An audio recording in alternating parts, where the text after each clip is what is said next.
India's vulnerability to a hormuz crisis. India, as the world's third-largest oil importer, is particularly vulnerable to disruptions in the Strait of Hormuz.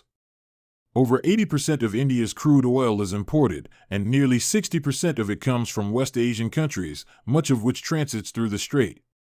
Any conflict-induced bottleneck in this region would pose serious challenges to India's energy supply chain.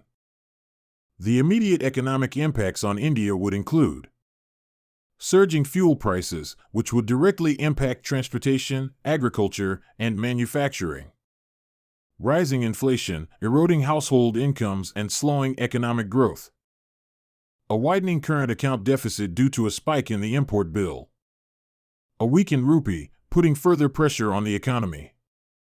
Beyond the economic domain, the situation also poses significant strategic and human security risks. India has a diaspora of over 9 million citizens living and working in Gulf countries, whose safety could be compromised. Annual remittances exceeding $80 billion could decline if regional economies contract or Indian workers are displaced. The Indian Navy may be forced to increase its presence in the Arabian Sea to protect shipping lanes and evacuate civilians if required. India's diplomatic and strategic options. Given these potential threats, India must adopt a multi-pronged approach that combines diplomacy, strategic preparedness, and long-term energy planning. Key options include promoting dialogue and de-escalation through multilateral platforms such as the UN, BRICS, or SCO.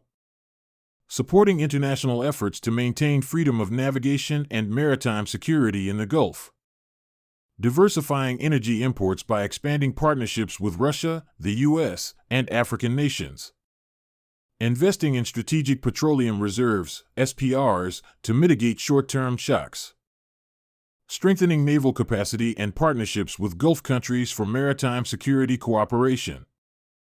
India must also continue to build on its balanced foreign policy approach in the region, maintaining cordial ties with both Iran and the Arab Gulf states to safeguard its national interests.